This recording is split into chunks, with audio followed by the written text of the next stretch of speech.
Assalamualaikum warahmatullahi wabarakatuh. Om Swastiastu, Namo Buddhaya, salam kebajikan, dan salam sejahtera bagi kita semua. Bapak Ibu peserta Web Summit yang saya hormati dan banggakan, yang terus optimis mengikuti keynote dan diskusi bagaimana making Indonesia 4.0 tetap sustainable di tengah pandemi COVID-19 yang kita nggak tahu kapan usainya. Selamat jumpa di Abdi NEC Web Summit Making Indonesia 4.0. Perkenalkan saya, Rudi Rusdia, Chairman dari Asosiasi Big Data dan AI,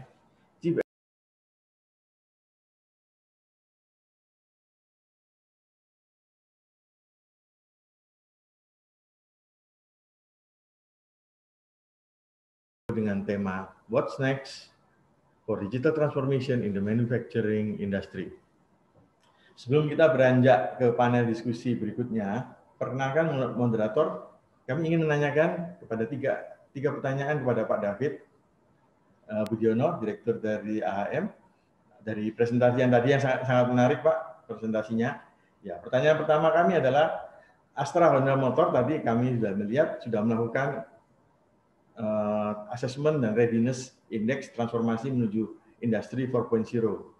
Bapak Menteri juga sudah membuat kebijakan assessment index dari indeks INDI 4.0 menjadi 4 level. Kira-kira sampai di mana dari Astra Honda Motor, dan apa kendala waktu Astra Honda Motor memulai implementasi teknologi industri 4.0 ini, Pak? Mohon penjelasan yang secara singkat, Pak. Pak David, silakan Pak David. Ya, makasih Pak Rudi dan juga para panelis semua. Kalau tadi kita mengikuti pemaparan atau cerita saya mengenai bagaimana implementasi Industri 4.0 itu berlangsung di Astra Honda Motor. Ada beberapa juga diskusi-diskusi yang kami lakukan di internal kami hingga ada 6 tahapan. Maka dari cerita saya tersebut, kalau saya memberikan nilai 4, karena kalau 4 itu kan berarti sudah menerapkan konsep industri 4.0. Ya, kalau 3 sudah pada tahap kesiapan matang gitu kan ya. Nah, kalau kesiapan matang saya pikir saya lebih daripada kesiapan matang karena ada beberapa yang sudah saya atau Honda Motor implementasikan. Nah, boleh nggak kalau saya memberikan nilai 4, Pak? Boleh, Pak. Karena Bapak sudah implementasi. Saya sudah implementasi, ya. Jadi takutnya saya sombong gitu, Pak. Wah, nilai 4. Tapi ya memang seperti itu adanya. Ya, tadi saya lihat seperti itu, Pak. Kendalanya bagaimana, Pak? Ya. Waktu mulainya, Pak. Sulit nggak? Ya. Kendalanya, ya, saya akan bercerita mengenai beberapa the true story mengenai implementasi Industri 4.0 ini di tempat saya. Masalah yang utama adalah manusia itu sendiri, Pak. Ya, jadi betul. Pada waktu saya tanyakan kepada teman-teman, data apa yang ingin mereka inginkan pada waktu mereka menaruh sensor di setiap mesin. Data apa sih yang mereka inginkan? Banyak teman-teman yang pada bingung. Data apa ya mereka bilang? Karena sesungguhnya mereka ingin menerapkan Industri 4.0, ingin mendapatkan data, tapi tidak tahu persis data apa yang hendak diambil atau data apa yang hendak dikerjakan. Yang kedua, banyak juga yang menyebutkan semua data ini, data itu. Saya pikir ini jadi pemulung data. Dan saya selalu katakan kepada teman-teman saya, yang terpenting bukan jumlahnya data, tapi tujuan dengan data itulah yang lebih penting. Jadi yang pertama, Pak, knowledge yang terbatas. Yang kedua adalah pada waktu kami diskusi, kami berhasil mengumpulkan data-data dari berbagai sumber dan menjadikannya sebagai big data. Tapi setelah adanya big data tersebut, banyak di antara kami yang tidak tahu apa yang harus dilakukan dengan data-data tersebut. Kurangnya kemampuan mengekstrak insight dari data yang besar tersebut dan kemampuan merangkum data sedemikian rupa sehingga outputnya dapat diinformasikan dengan baik untuk pengambil keputusan dalam bisnis. Ini adalah salah satu skill, Pak, di tempat kami yang belum ada. Jadi kendala pertama adalah knowledge yang terbatas, kendala kedua adalah skill yang belum memadai. Kemudian data-data yang ada pada kami itu masalahnya tersimpan secara terpisah. Sehingga bagian lain tidak mau sharing data-data tersebut. Karena tidak adanya kesamaan platform antar bagian. Istilah saya adalah masih adanya silo-silo di setiap bagian. Kerajaan-kerajaan kecil di setiap bagian. Saya melihat banyak di antara kami hanya melihat kepentingan bagiannya sendiri saja atau egosentris. Dan kami pernah melakukan survei mengenai perubahan dan juga keinginan untuk mengimplementasikan Industri 4.0 ini. Banyak yang berteriak lantang untuk secepatnya melakukan perubahan, secepatnya melakukan transformasi digital. Tapi setelah kami survei kesiapan di antara teman-teman kami, ternyata mereka yang berteriak paling lantang, mereka itu pula yang menolak paling keras, Pak. Jadi ini adalah attitude. Nah, jadi kendalanya bagi saya adalah manusia yang mempunyai knowledge yang terbatas, skill yang belum memadai, dan juga karakter yang belum siap untuk menghadapi perubahan, Pak. Itu di kendala-kendala yang kami hadapi, Pak. Terima kasih, Pak. Terima kasih, Pak David. Menarik sekali ya, Pak ya. Nah, ini ada tapi ada satu pertanyaan, beberapa pertanyaan nih dari audiens nih, Pak, yang masalah mengenai otomasi ini. Masalah mengenai tenaga kerja ini, Pak, yang tergantikan oleh mesin-mesin robotik itu. Apakah AHM mempunyai program relokasi kompetensi yang seperti yang dilakukan oleh pemerintah Singapura itu concern sekali dengan banyaknya pekerja yang terdisrupsi oleh transformasi industri 4.0, belum lagi COVID, Pak, belum lagi otomasi digital ya, Pak ya. Bagaimana, Pak? Mohon dijelaskan, Pak. Pertanyaan terakhir, Pak. Iya, pada waktu kita juga berdiskusikan mengenai perubahan mindset, yaitu dari tenaga manusia yang tidak mempunyai added value tinggi digantikan dengan robot, itu banyak pertanyaan, Pak. Wah, nanti kita gimana nih? Apakah nanti kita akan di PHK? Apakah akan dipensiun dini?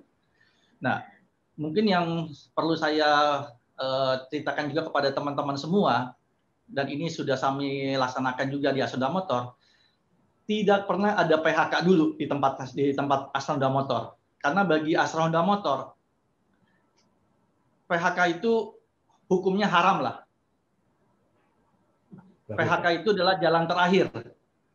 Jika tidak ada jalan lagi, no way out, ya apa boleh buat. Tetapi pepatah mengatakan, Pak, masih banyak jalan menuju ke Roma. Jadi, sampai saat ini kami tidak ada melakukan PHK karena alasan penggantian atau shifting dari manusia ke robot. Nah, pertanyaannya adalah, kelebihan orang-orang tersebut dikemanakan, gitu kan? Nah, bagi Asonda Motor, pekerja atau operator atau karyawan atau SDM itu adalah aset karena kami memakai konsep human capital. Jadi sebagai aset, kalau bisa kita modif kompetensinya, ya saya akan modif kompetensinya, Pak. Saya akan tingkatkan kompetensinya. Kalau bisa saya re-engineer kompetensinya, saya akan lakukan re-engineer kompetensinya. Kalau saya bisa upgrade menjadi lebih canggih, saya akan lakukan itu kepada karyawan saya untuk kita upgrade. Nah, jadi tapi kalau nggak bisa juga, ya apa boleh buat, ya kita paling akan taruh dia di stasiun sambil menunggu waktu untuk pensiun. Nah, jadi kami masukkan ke training center kami untuk meningkatkan kompetensi mereka di training sesuai dengan visi perusahaan. Karena saya percaya Asonda Motor juga believe, karena banyak karyawan yang tergantikan dengan mesin. Tapi ternyata kalau kita benar-benar mau open mind, open heart, dan open will, maka banyak pula sebenarnya pekerjaan-pekerjaan baru yang terciptakan di lapangan dengan teknologi Industri 4.0 ini, Pak. Seperti data analisis, desainer untuk membuat rancangan 3D, kemudian juga pendalaman mengenai research and development, material development untuk merecycle material, kemudian juga ada improvement dan innovation yang semuanya tentunya tidak bisa dilakukan oleh robot, tetapi oleh manusia yang punya feeling dan sense. Nah, itu yang kita kembangkan, Pak. Nah, di Astra Honda Motor, dengan adanya industri teknologi 4.0 ini yang kami terapkan, malahan kami menjadi ada pelebaran organisasi, Pak. Jadi kami membentuk Astra Honda Motor Improvement Center, salah satu bagian dari departemen kami. Tugasnya adalah selalu melakukan improvement innovation. Nah, dari sini kami makin berkembang lagi, Pak. Nah, baik, jadi Pak, saya tidak takut kelebihan manpower yang mempunyai kompetensi pada intinya. Karena saya yakin kalau mereka diberi arahan yang jelas, maka akan banyak menghasilkan ide-ide yang cemerlang, ide-ide yang luar biasa untuk kemajuan perusahaan. Salah satu contoh kayak kalau saya boleh cerita. Ya. Tahun 2005 saya pernah ke Korea, ke Samsung. Waktu itu Samsung mungkin belum terkenal tahun 2005. Waktu itu saya ke sana ke pabriknya, terus saya lihat ada gedung yang sangat tinggi. Terus saya tanya, itu gedung Samsung, gedung apa ya? Terus dia bilang, di situ adalah tempatnya para engineer kami, dia bilang.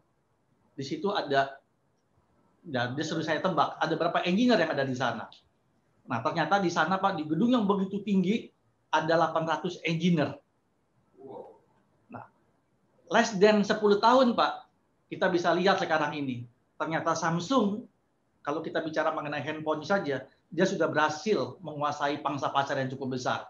Mungkin tahun 2005, Samsung masih belum sebesar sekarang. Tetapi dengan investasi karyawan, dia bisa menjadikan Samsung berjaya seperti sekarang. Jadi kembali lagi, bagi saya tidak takut kelebihan manpower yang memang mereka punya kompetensi. Karena kalau diarahkan, mereka justru akan membuat perusahaan kita menjadi lebih besar. Begitu, Pak. Menarik sekali, Pak. Nanti kita akan lihat dari statistiknya juga. Jadi Bapak optimis dan memang ini positif sum game, Pak. Jadi bukan negatif sum game. Terima kasih kepada Pak David, Direktur AHM yang sudah berkenan menceritakan pengalamannya mengisi acara Web Summit Making Indonesia 4.0 ini dan memberikan banyak insight yang sangat bermanfaat bagi komunitas otomotif, khususnya kendaraan beroda 2 dan vehicle lainnya. Baik, sebelum lanjut dengan acara berikutnya, bersama panelis dan narasumber yang sudah hadir, Bapak Ibu, peserta ABDI NEC Web Summit Making Indonesia 4.0, setelah usai paparan materi dari semua narasumber, tetaplah bersama kami, karena akan ada sesi tanya jawab berhadiah. Baik, Bapak Ibu peserta ABDI NEC Web Summit Making Indonesia 4.0. Selanjutnya, mari kita awali dengan menyapa semua pembicara, panelis, dan narasumber. Mari kita sapa narasumber pertama yang kami hormati, Dr. Insinyur Taufik Bawasir, Dirjen Ilmate, yang dalam hal ini diwakili khusus oleh Dr. Insinyur Ali Burtopo, Direktur Industri Elektronik dan Telematika, Kementerian Perindustrian. Sebelumnya, saya ingin mengucapkan selamat kepada Dr. Ali Burtopo yang belum lama dilantik sebagai Direktur IT. Pasti Bapak akan sibuk dengan tugasnya dan jabatan baru. Mohon diceritakan kepada peserta dan sekaligus memperkenalkan diri.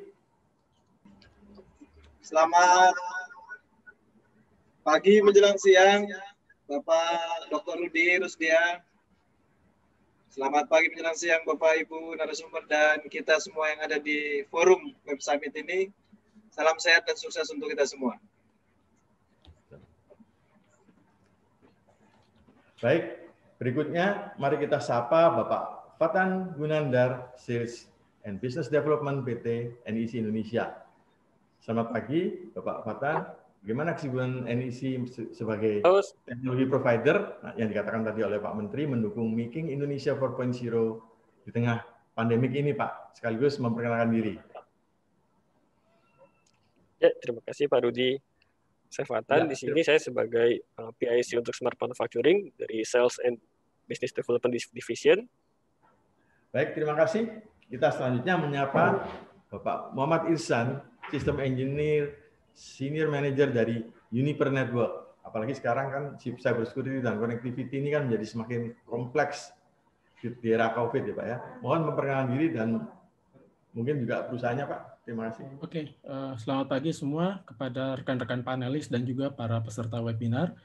Saya Muhammad Irzan, kebetulan saya dari Juniper Network, di mana solusi yang kami berikan itu adalah terkait dengan infrastruktur komunikasi data. Kurang lebih seperti itu. Terima kasih Pak Muhammad. Kita juga akan menyapa Bapak Yuda Trihagunawan, Senior Consultant ERP Sispro Indonesia. Selamat siang Pak Yuda, silakan memperkenalkan diri Pak. Ya, selamat siang kepada semua panelis. Perkenalkan, nama saya Yuda PH Gunawan. Jadi di sini saya sebagai konsultan untuk ERP Sispro untuk nama produknya. Jadi Sispro ini sebenarnya ERP yang memang berfokus untuk industri manufacturing dan distribusi. Mungkin sekian aja Pak Rudi. Terima kasih. Terima kasih Bapak-Bapak. Moderator akan mengawali diskusi panel ini dengan 5 menit kata pendahuluan dan latar belakang. Mengapa pentingnya kita berdiskusi dan memahami digital transformation dan making industry 4.0. Bapak Ibu peserta ABDI NEC Web Summit Making Indonesia 4.0 yang saya hormati, Klaus Schwab pada World Economic Forum Davos, Swiss memperkenalkan istilah Industrial Revolution 4.0 dengan meledaknya AI, diikuti oleh IoT, machine learning, ML, big data, robotics, autonomous vehicle, biotech, dan quantum computer. Ternyata dampak negatif dari industri 4.0 ini banyak ditakuti oleh para pekerja buruh karena menyebabkan banyak PHK. Tapi apakah itu betul gitu ya? Kita lihat berikut ini. Pandemi Covid 2020 membawa disrupsi ganda sebetulnya. Pertama, resesi dunia akibat pandemik menyebabkan banyak pengangguran, lapangan kerja menyusut, itu katanya. Diperparah oleh otomasi robotik, digitalisasi, dan industri 4.0 membuat pasar tenaga kerja semakin terbatas dan bersaing. Kedua, pandemik COVID-19 semakin mempercepat penggunaan teknologi digital, otomatisasi, sehingga laporan The Future of Job oleh World Economic Forum bulan Oktober tahun 2020 memprediksi 85 juta pekerja punah digantikan oleh robot dan AI sampai kepada tahun 2025. Namun juga diprediksi akan muncul 97 juta pekerjaan baru di ranah otomasi, digitalisasi, industri 4.0. Jadi sesuai dengan apa yang dikatakan tadi oleh Pak David, bahwa kita itu sebetulnya setiap kali ada revolusi industri ini selalu positif sum game. Jadi kita bukan mengalami negatif sum game, ini positif sum game. Tapi tentu saja hanya jika pemerintah dan industri dapat menyiapkan pelatihan kompetensi industri 4.0, making Indonesia 4.0 dengan bagaimana kita merelokasi buruh yang di PHK ke pos-pos dan tugas-tugas baru. Karena akan banyak sekali perusahaan pekerjaan baru di dunia digital ini. Ekonomi digital industri 4.0 mengakselerasi pemulihan ekonomi. Perekonomian Indonesia 2020 masa pandemik mengalami depresi dan kontraksi sebanyak 2,07% negatif. Namun ini yang menariknya adalah ekonomi digital tumbuh sangat signifikan, double digit, 10,58 tahun 2020 menurut data BPS. Pandemik malah meningkatkan kinerja dan output ekonomi digital hingga 11%, setara dengan US 44 miliar, membantu ekonomi recovery, pemulihan ekonomi. Oleh karena itu, transformasi digital Web Summit tema ini adalah sangat penting sekali. Indonesia memiliki peta jalan Making Indonesia 4.0 sejak 4 April 2018 dengan 7 sektor prioritas tadi sudah dijelaskan oleh Pak Menteri, otomotif, elektronik, kimia, food and beverage, dan lain sebagainya. Beberapa program kementerian selaras dengan tema dari Web Summit kita, yaitu pengembangan infrastruktur, pembentukan ekosistem, dan lain sebagainya. Kementerian Perindustrian mendorong manufacture agar melakukan transformasi industri 4.0 dengan kegiatan assessment tadi kan, pengukuran readiness index, seperti yang dikatakan oleh Pak Menteri, Indi 4.0 dengan tadi 5 pilar indikator, manajemen, SDM, nanti akan dijelaskan juga oleh Direktur IET. Indi 4.0 diukur mulai dari level 0, belum transformasi, mulai transformasi, menengah, sedang, kemudian matang, dan Beberapa perusahaan tadi kita dengar dari Astra Honda Motor sudah mencapai level 4, artinya sudah sukses melakukan transformasi. Nah, silakan Bapak Ibu peserta webinar mengukur level kesiapan institusi manufacturer Bapak Ibu masing-masing. Tahun lalu Menteri juga menganugerahkan award winner Indy 4.0 kepada industri yang sukses. Bapak Menteri menyebut baik sekali tema web summit kami ini dengan menghadirkan provider teknis mengenai AI, adopsi AI dari NEC, dari Uniper Network, dan dari SISPRO untuk meningkatkan readiness index transformasi. Jadi sangat menarik juga kita tadi melihat studi kasus dari Astra Honda Motor.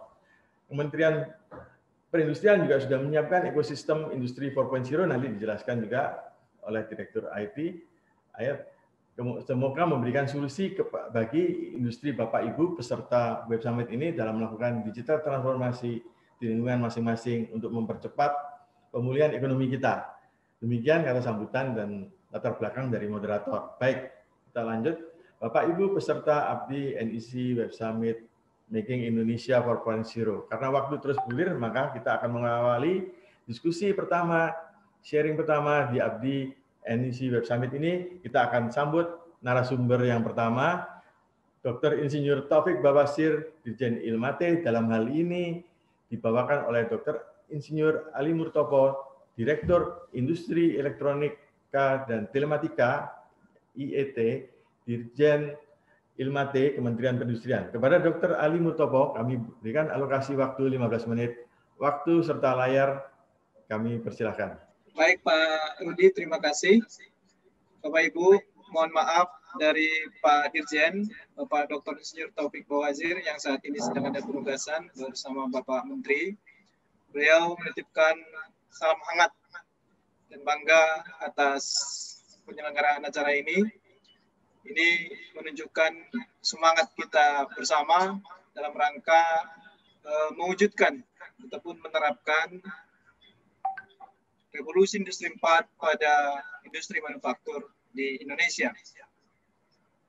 Bapak, Ibu, sebagaimana tadi Pak Menteri sudah menyampaikan program-program maupun kebijakan yang ada di Kementerian Perindustrian, kami akan share terkait perkembangan terkini bahwa kita memang sudah ada roadmap Making Indonesia 4 yang terintegrasi untuk mengimplementasikan sejumlah strategi dalam rangka mendukung Indonesia menjadi top 10 World Economy di tahun 2030. Jadi tahap-tahap dalam mencapai tujuan tersebut sudah dilakukan melalui bahwa kontribusi ekspor bersih sebesar 10% dari PDB, meningkatkan rasio produktivitas terhadap biaya menjadi 2 kali lipat dengan meningkatkan produksi dengan tetap melakukan penekanan biaya. Selanjutnya, meningkatkan biaya litbang menjadi 2% PDB dengan membangun kemampuan inovasi lokal. Jadi Bapak Ibu, sebagaimana tadi Pak Menteri menyampaikan juga 7 subsektor prioritas Making Indonesia 4, kami sampaikan untuk sektor farmasi, alat kesehatan, makanan dan minuman, tekstil dan aparel. Dulu ini juga sudah disampaikan dari Pak Menteri bahwa untuk melakukan inisiatif, yang pertama adalah reform material flow. Tentu kita harus melakukan perbaikan rantai pasok dengan cara membangun ekosistem industri dan memperkuat produksi material sektor hulu. Yang kedua, tadi disampaikan juga redesign industrial geographical footprint, mendesain ulang zona-zona industri. Jadi kita lihat bagaimana zona-zona industri sekarang sudah didesain ulang, baik menekankan juga industri-industri hulu yang ada di daerah-daerah Sulawesi, Kalimantan, bahkan sampai ke Irian Jaya. Demikian juga yang ada di Jawa, ada penekanan-penekanan seperti di daerah Batang, daerah Kendal, Brebes juga sedang dikembangkan zona-zona industri. Yang ketiga, accommodate sustainability plan, itu kita tetap melakukan pengembangan industri dalam mengikuti tren sustainability global. Jadi misalkan mengembangkan kendaraan listrik, biofuel, dan energi terbarukan. Yang keempat juga tadi disampaikan Pak Menteri itu empower small medium enterprise. Jadi ada e-smart, EKM. Yang kelima, build digital infrastructure nationwide. Salah satunya dengan menarik investasi di bidang ekonomi digital yang mencakup aktivitas pengolahan data, hosting, dan kegiatan yang berhubungan dengan itu dengan memberikan fasilitas tax holiday. Sudah diatur di PMK nomor 130 tahun 2020. Selanjutnya yang keenam, attract foreign investment. Jadi sudah disampaikan tadi ada insentif tax holiday dan tax allowance untuk bidang industri pionir. Yang ketujuh, upgrade human capital, fasilitasi pelatihan dan akses transfer knowledge. Jadi kita baru dengar tadi bagaimana ini sangat penting, sebagaimana di pengalaman Pak David tadi di AHM ya. Jadi di Kementerian Perindustrian juga merasa ini sangat penting untuk kita kembangkan. Yang kedelapan, establish innovation ecosystem. Kementerian Perindustrian bersama dengan UGM dan Toyota untuk membentuk Center of Excellence Industry 4.0. Ini adalah salah satu wujud dari pelaksanaan ataupun implementasi program prioritas yang ke-8 ini. Program yang ke-9 adalah Incentive Innovation. Jadi di PMK nomor 153 tahun 2020 tentang pemberian pengurangan penghasilan bruto atas kegiatan penelitian dan pengembangan tertentu di Indonesia. Ini menjadi satu instrumen untuk kita semua, khususnya industri, dalam mengembangkan R&D karena memang sudah dijamin insentifnya. Yang ke-10, re-optimize industry regulation and policy. Jadi Pak Rudi, Pak Edi, dan kawan-kawan semua, tentu keberadaan software sebagai pendukung, penyedia dan penunjang seluruh sektor yang ada dalam pengembangan revolusi industri 4 ini, di mana kebutuhan dari 7 industri prioritas tersebut saja disediakan dalam bentuk software dan aplikasi.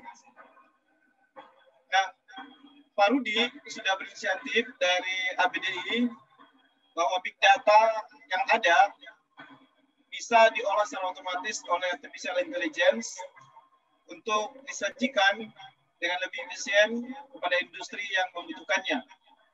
Hal ini juga tadi sudah kita dengar pengalaman dari Pak David ya di Astra Honda Motor.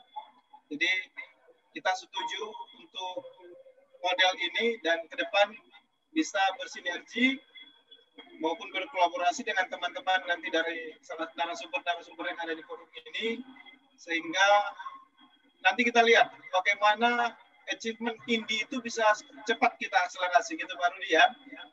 Karena nanti kami akan sampaikan posisi terkini dari self-assessment di Indi 4.0 masing-masing teman-teman industri. Nah, untuk sektor elektronika, Pak Rudi mohon maaf karena memang saya kebetulan di elektronika, jadi salah satu kita coba sajikan yang elektronika. Jadi pengembangan di bidang elektronika secara garis besar bisa kita bagi dalam 3 fase. Jadi dengan fokus produk di bidang smartphone, for IR produk, dan baterai untuk mobil listrik 2-5 tahun, kemudian 5-10 tahun, dan selanjutnya 10-15 tahun. Pada tahap pertama, target kita adalah mengurangi rasio impor untuk komponen sebesar 20%. Ini juga sangat penting Pak Rudi dan Bapak Ibu semua untuk menumbuhkan kegiatan industri dalam negeri. Jadi dapat juga kita sampaikan bagaimana target Pak Menteri ataupun Kementerian Perindustrian untuk substitusi impor 35% di 2022. Di tahap kedua, target kita menjadi 3 besar negara di ASEAN dengan fokus produk seperti Internet of Things dan baterai untuk electronic vehicle atau mobil listrik. Di tahap ketiga, kita bisa menumbuhkan 2 sampai 3 triliun investasi di sektor ini. Mudah-mudahan bisa kita wujudkan Pak Rudi dan Bapak Ibu semua dengan kolaborasi yang mulai kita tetap jalankan maupun kita sinergikan. Ini adalah instrumen-instrumen di dalam INDI 4.0, sebagaimana juga Pak Rudi, bahkan di awal tadi Pak Menteri juga menyampaikan bahwa INDI 4.0 merupakan sebuah indeks acuan yang digunakan oleh industri dan pemerintah untuk mengukur tingkat kesiapan industri menuju implementasi industri 4.0 yang dirancang khusus sesuai dengan kondisi industri di Indonesia. Sebagai contoh, kita melihat secara khusus bagaimana penilaian untuk pilar people and culture. INDI 4.0 terdiri dari 5 pilar yang diukur dengan 17 bidang atau field. Jadi INDI 4.0 merupakan langkah awal untuk bertransformasi menuju industri 4.0, yaitu menilai tingkat kesiapan khususnya industri dalam negeri. Hasil dari pengukuran INDI 4.0 dapat dijadikan acuan dalam mengidentifikasi tantangan, menentukan strategi, dan sebagai dasar dalam menentukan kebijakan pemerintah untuk mendorong transformasi industri 4.0. Jadi sebagai hasil dari 2 tahun ini melakukan self-assessment INDI dari 50 industri di sektor elektronika, sebagian besar berada pada level kesiapan medium. Jadi kalau angkanya sekitar 52% sudah berada di level medium kesiapan untuk 50 industri di sektor elektronika. Kalau dilihat skornya itu di antara 1,5 sampai 2,5. Jadi bisa kita bandingkan tadi dengan situasi presentasi Pak David. Nah, jadi yang sudah diimplementasi. Secara detail, dari 5 pilar INDI 4.0, nilai kesiapan paling tinggi diraih pada pilar product and services. Jadi kalau dilihat urutannya ini kita coba buat rankingnya Bapak Ibu, tanpa harus kita ini ya perusahaan-perusahaannya. Jadi hasil self assessment perusahaan elektronika dan telematika berdasar konsep INDI 4.0, posisi tertinggi diduduki oleh PT Yamaha Electronic Manufacturing Indonesia, diikuti oleh Siemens Indonesia. Selanjutnya Samsung Electronic Indonesia di posisi kedua dan ketiga. Nah, sekilas Bapak Ibu bisa lihat posisi dari masing-masing industri tersebut. Memang masih perlulah ada terobosan-terobosan Pak Rudi dan Bapak Ibu semua yang ada di sini agar kita bisa mengakselerasi implementasi Revolusi Industri 4 ini. Lagi kita lihat dari nomor 20 ke bawah sampai 50 itu skornya sudah di bawah 2. Itu Pak Rudi dan Pak Edi dan Bapak Ibu semua yang ada di forum ini. Jadi dari 50 perusahaan hasil self-assessment di bidang elektronika dan telematika tadi menunjukkan 12 perusahaan masih berada di tingkat kesiapan inisial readiness. Ya, jadi 12 perusahaan untuk inisial. Tadi skor 2 ke bawah itu dari nomor 20. Bahkan kalau kita lihat lagi untuk initial readiness masih ada 12 perusahaan. Next slide. Nah, kalau kita lihat lagi ke sektor otomotif,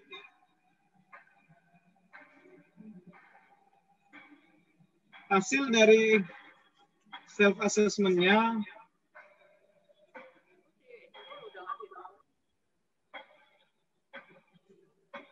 Itu untuk industri kendaraan roda 4, rata-rata berada pada level kesiapan medium.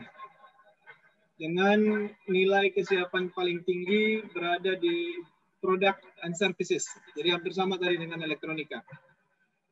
Kemudian untuk industri kendaraan roda 2 juga berada pada level medium dengan nilai kesiapan paling tinggi berada di teknologi. Sedangkan untuk komponen masih berada pada level initial readiness dengan nilai kesiapan paling tinggi di product and services. Jadi tentunya bisa jadi diskusi yang hangat juga nanti terutama dengan Pak David di sektor paling hilir ya Pak Rudi ya yang sudah menerapkan. Kalau kita lihat skor-skor rata-rata ini di komponen bahkan masih di level kesiapan readiness. Nah, apakah berpengaruh kira-kira di implementasi sehari-hari kesiapan komponen untuk mensupport di hilir Pak David di AM yang sudah melakukan implement untuk revolusi industri 4 ini. Nah, sebenarnya ini cukup tadi Pak David sudah mewakili untuk success story, namun sebagai wawasan saja bagi kita teman-teman di Temin juga sudah melakukannya. Jadi ini slide ini kita coba dapat kolaborasi dengan Temin bahwa di Toyota Motor Manufacturing Indonesia ada 4 bidang utama dalam penerapan industri 4.0.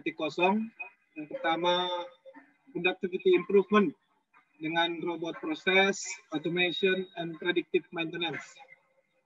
Yang kedua, supply chain network improvement dengan menggunakan new engine system dan e-warehouse. Yang ketiga, traceability improvement dengan menggunakan traceability engine dan blockchain untuk ekspor-impor.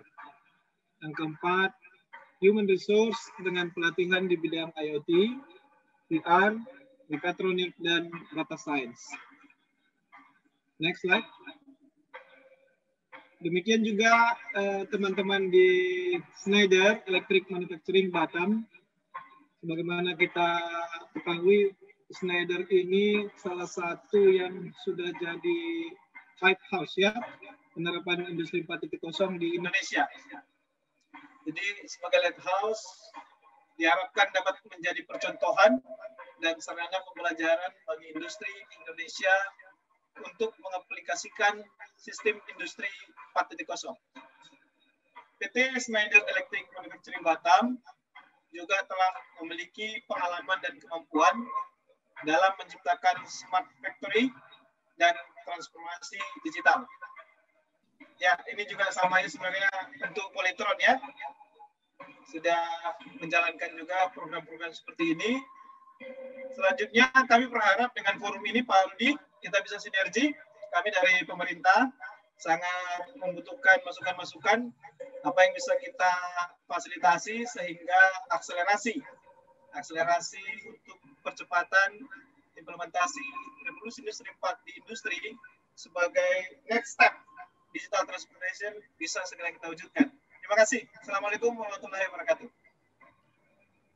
Terima kasih kepada Dr. Ali Mutoko, Direktur Industri Elektronik dan Telematika atas sharing session-nya dan yang menarik. Dan kita tentu akan menyambut baik, kita akan berkolaborasi Pak, karena saya lihat di industri elektronik dan telematika sangat dekat sekali dengan data science, dengan big data dan AI.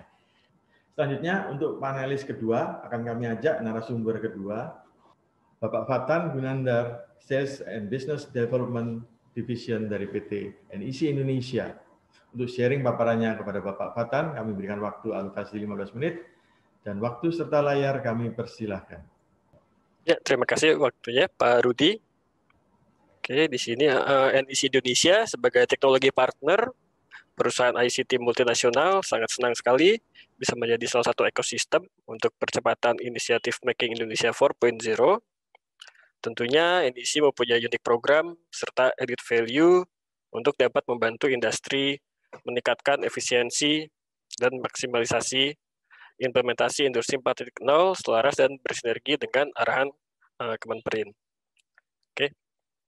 Di sini saya akan menjelaskan dua. Pertama mengenai NDC Smart Manufacturing dan Industrial AI, di mana untuk next step of the smart manufacturing itu lebih ke arah tidak hanya digitalisasi, tetapi juga dia ada yang namanya untuk transformasi digital, lebih ke arah bisnis bagaimana bisa dapat memberikan impact ke arah mungkin profit dan juga revenue. Oke, kenapa NDC Indonesia mempunyai Industrial IoT dan AI dan Smart Manufacturing, dan apa perbedaannya dengan yang lain? Mungkin bisa dilihat tadi Pak ya. Di sini kita nomor satu adalah database as a center of IoT and AI solution. Jadi untuk dapat mengimplementasikan Smart Factory. Tadi mungkin disampaikan juga oleh Pak David, kalau misalnya data itu jangan kita hanya buat untuk mengoleksi data aja, bukan sebagai data kolektor, tetapi kita juga bisa tahu untuk apa data itu tersebut digunakan. Jadi pertama data as a asset. Lalu data pertama itu untuk apa nih? Bisa dilihat, ini ada, kita cek Pak ya, mungkin dari sisi bisnis, PLM atau enggak ke Product Lifecycle Management, kita bisa ngambil data itu dari customer, dan juga bisa mengambil data dari supplier, dan juga kita kembangkan juga dari ERP. Itu pertama kita lihat dari sisi enterprise. Lalu yang kedua, kita ambil data langsung dari sisi bawah Pak ya, dari operasional. Jadi apakah dia memvisualisasikan manufacturing dengan mengambil data sensor. Jadi pertama data dari sisi enterprise atau dari sisi bisnis sudah kita dapatkan, lalu kita bisa lalu setelahnya kita ambil data sensor dari sisi operation. Apakah itu dari sisi mesin, robotics, PLC, RFID, sensor dan lain sebagainya. Nah di sana baru bisa kita kembangkan lagi ke depan ya, ke nomor 3 bisa dilihat di sini kita mengembangkan dengan advanced manufacturing dengan AI. Jadi nomor 3 ini adalah kolaborasi antara people yang ada di enterprise, di manajemen, dan people yang ada di operation, dengan ada teknologi, dan juga dengan data, kita gabungkan semua. Untuk percepatan, Pak, seperti itu. Di sini kita lebih fokus tentang people. Jadi memang optimisasi antar people sebagai aset, data sebagai aset. Seperti itu. Oke. Dan bagaimana NDC Smart Manufacturing Solution bisa mempercepat Pak ya untuk dari sisi implementasi digital transformation. Jadi kita mengembangkan comprehensive smart manufacturing solution. Di sini kita ada 3 Pak, ini 3M, man, machine, and method. Yang pertama dari sisi man sudah jelas, di sini ada namanya company culture dan juga manajemen, dia harus mensupport dari sisi regulation ya. Dari sisi mesin juga ada untuk tools dan juga teknologi. Dari sisi method dia ada untuk dari infrastructure dan juga information technology system. Nah, irisan dari 3 tersebut itu udah pasti mungkin tadi juga disebutkan juga Pak. Saya senang sekali Pak David memaparkan dengan baik juga. Ada operation technology skill yang dibutuhkan dan juga information technology skill yang dibutuhkan. Ini kita balik lagi ke sistem yang ada dari sisi human research yang ada di sana Pak ya. Mungkin human asset di sana. Oke. Nah, NEC sendiri lebih ke arah mana? Kita untuk dari sisi mesin, kita bisa, saya coba paparkan tentang AI atau industrial AI yang ada di NEC, kita sebutnya itu SIAT, sebagai tools dan teknologi untuk mesin. Dan juga NEC sebagai teknologi partner, kita mengajak banyak sekali partner, salah satunya untuk yang method Pak ya. Mungkin bisa dilihat, di sini ada infrastructure, ada dari tim dari Juniper, bisa memaparkan Pak bagaimana AI dan juga nanti dari sisi infrastruktur bisa membantu, atau mungkin dia memang hanya sangat sebagai ini Pak ya, bisa dibilang fundamentalnya Pak untuk teknologi. Dan juga information system sendiri nanti senang sekali dari partner kita juga dari tim Sispro juga nanti bisa menjelaskan bagaimana nanti bisa processing Pak ya untuk di production itu bisa lebih efisien. Dan tentunya juga dari sisi man itu company culture dan manajemen, kita juga bekerja sama juga dengan salah satu consulting untuk dari sisi human centric yang bisa membantu bagaimana mengelola company culture atau enggak merubah itu bisa menjadi lebih pro digitalization atau enggak transformation digital seperti itu. Oke.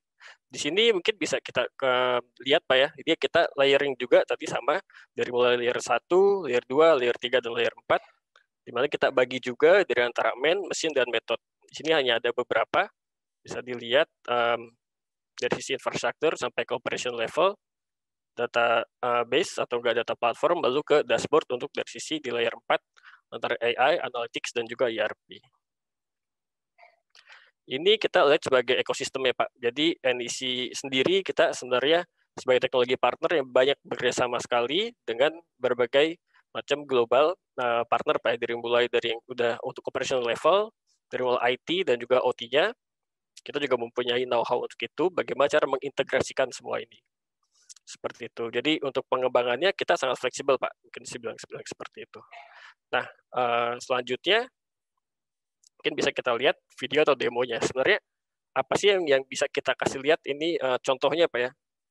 Nah, mungkin kita bisa share di sini dengan contoh konfigurasi yang paling sederhana. Oke, di sini ada rekan saya. Mungkin bisa kita play. Oke, bisa dilihat di belakang sini, ini adalah contoh sederhana Pak ya, dari AI atau enggak dari IoT konfigurasi. Ada gabungan antara OT dan juga IT. Sebelah kiri sini, di sini ada dashboard-nya.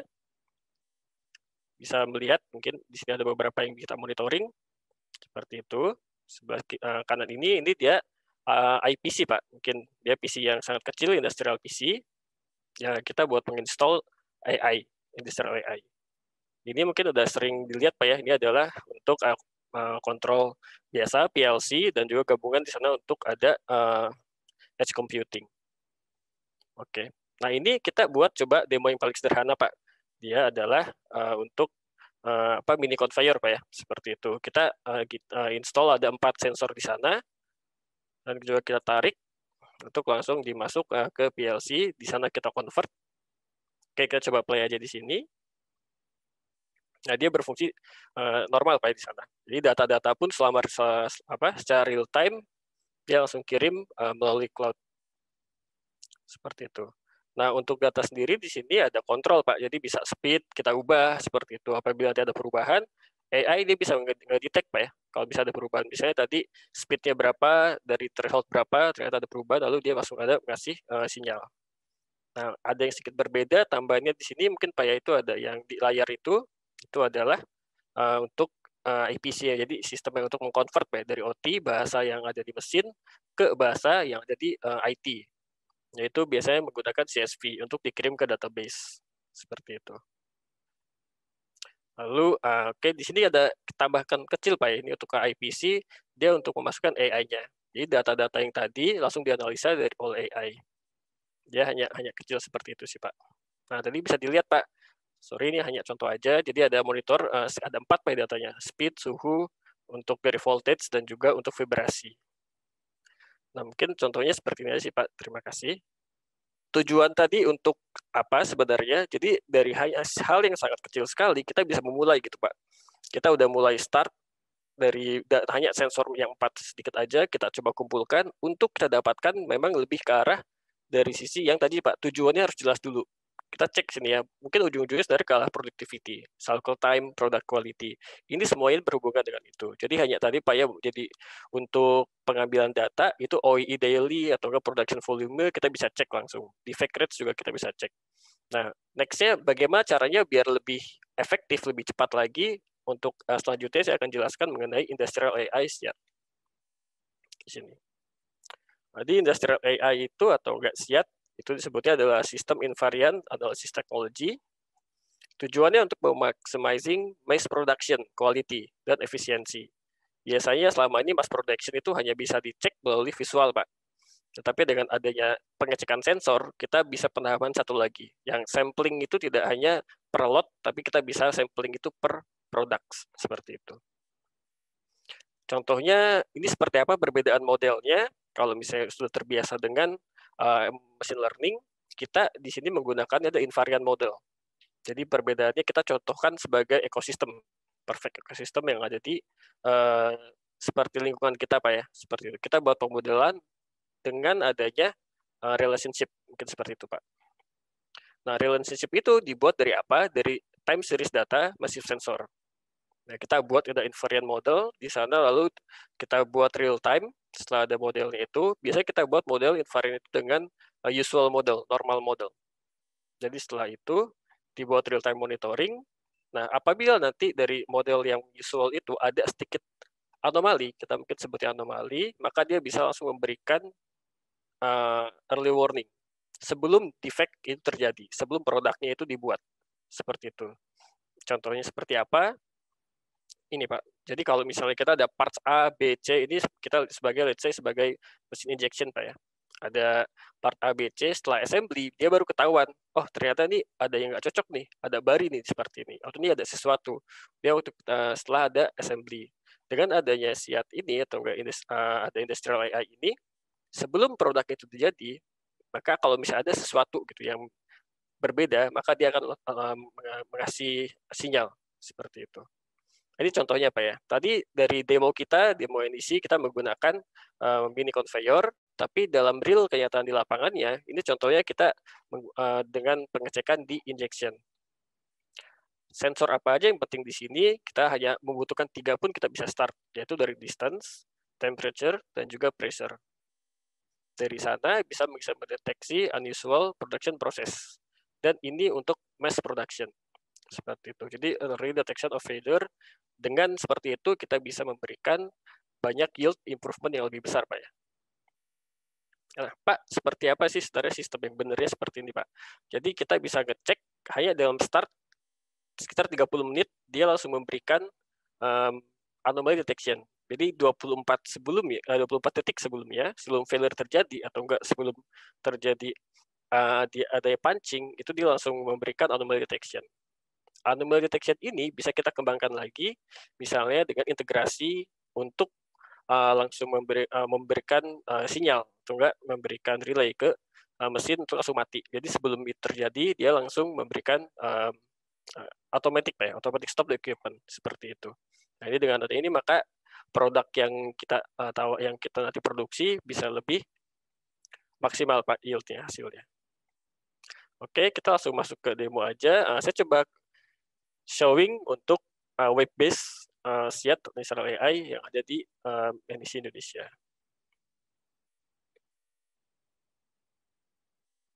Oke. Seperti ini. Di SIAT sendiri, kita bisa lihat ada berbagai macam function Pak ya. Ada alarm, portal, monitoring, schedule, model, matrix. Ini contoh untuk dari alarm itu sendiri. Jadi kalau kita lihat monitoring analisis sistemnya seperti apa, dia keluar tanggal berapa, jenisnya pun kita bisa kasih lihat Pak ya, apakah dia high, medium, or mungkin yang standar, dia masih yang bisa dimengerti. Nah, untuk anomali score-nya pun dia bisa langsung tahu Pak ya seperti apa. Oke. Nah, di bawah ini mungkin kalau misalnya senang dengan adanya data scientist dan juga untuk pembuatan model dari machine learning, mungkin bisa kelihatan Pak contoh-contohnya seperti apa dari sisi logical map. Jadi sensor tadi itu awalnya kita hanya 3 atau 4, tapi kalau dikembangkan lagi Pak, kita ada sensor sekitar ribuan atau bahkan ratusan ribuan, itu oke. Seperti itu sih Pak.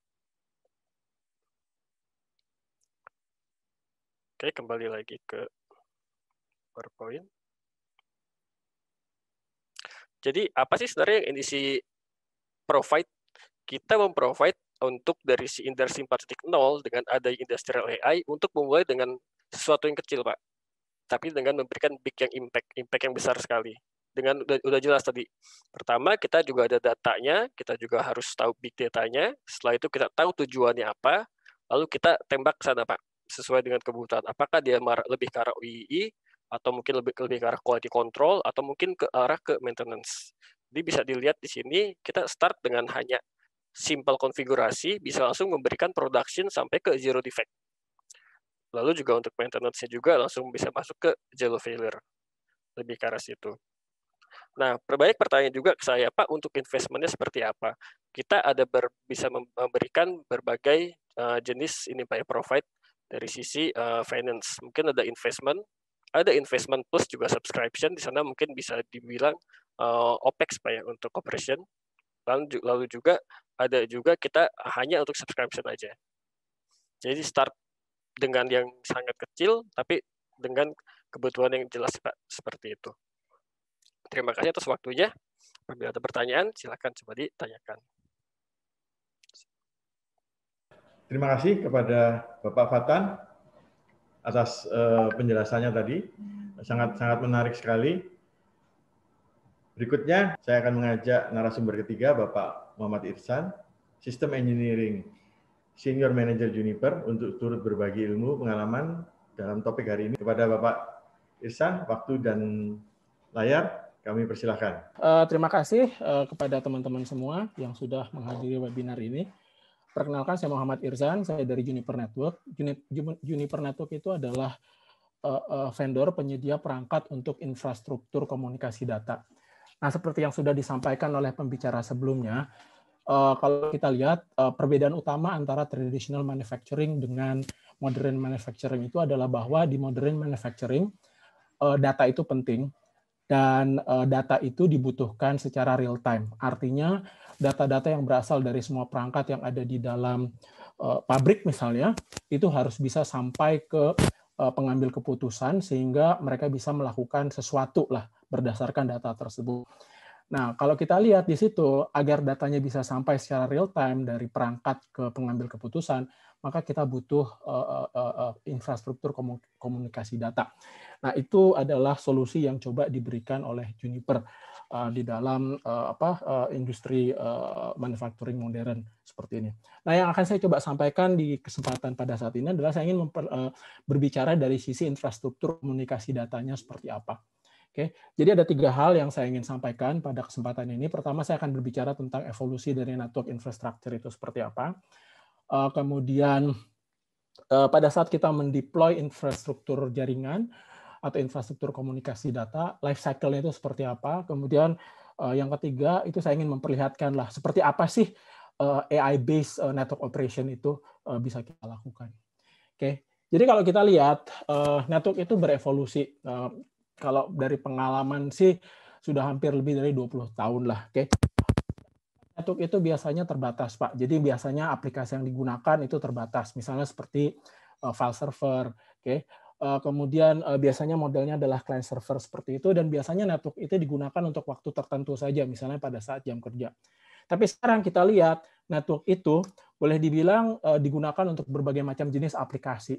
Termasuk kalau kita bicara dalam konteks hari ini adalah digunakan untuk modern manufacturing, ya kan? Kemudian kalau kita lihat perbedaan utama lain antara network awal dengan sekarang itu adalah dari sisi komunikasinya. Kalau dulu itu biasanya client server, tapi kalau sekarang any to any. Any to any itu bisa jadi dari orang ke mesin, dari mesin ke mesin, dan seterusnya dan seterusnya. Kemudian hal ketiga yang kita lihat yang terjadi di dalam network itu adalah bahwa operasional dari network itu sekarang menjadi 24 jam around the clock, ya. Jadi kalau misalnya kita bicara manufaktur, selama pabriknya itu beroperasi 24 jam, berarti selama 24 jam network tersebut akan digunakan. Oke. Kemudian hal lain yang terjadi di dalam network itu adalah bahwa dulu itu awal network itu hanya digunakan untuk komunikasi di lokasi tertentu saja, single site, ya kan. Dan biasanya kita punya network yang terbatas lah jenisnya. Oke, dan jumlah device-nya, jumlah perangkatnya pun terbatas. Tapi sekarang sesuai dengan perkembangan teknologi dan sebagainya, network itu bisa ada di mana saja, multi-site, misalnya di kantor cabang, di pabrik, dan seterusnya dan seterusnya. Dan kalau kita lihat teknologi yang digunakan pun bermacam-macam, mulai dari LAN, wireless, Wi-Fi, 5G, satelit, dan seterusnya dan seterusnya. Dan koneksinya pun bisa kemana-mana, termasuk ke internet. Oleh karena itu, salah satu tantangan terbesar di dalam mengoperasikan network itu adalah security. Bagaimana kita bisa menjamin security dari jaringan yang kita gunakan. Kurang lebih seperti itu. Jadi kalau kita lihat yang terjadi di dalam network itu adalah bahwa network itu berkembang dari yang simple menjadi kompleks, dari jumlah perangkat yang sedikit menjadi banyak, kemudian dari jenis aplikasi yang digunakan yang biasanya terbatas hanya 1 atau 2, sekarang bisa jadi aplikasinya bermacam-macam. Nah, itu yang terjadi di dalam network. Nah, seperti halnya perangkat yang lain, network pun harus dioperasikan. Jadi ada manusia yang terlibat di situ. Nah, biasanya itu dikenal dengan IT support personnel-nya lah. Nah, kurang lebih seperti inilah.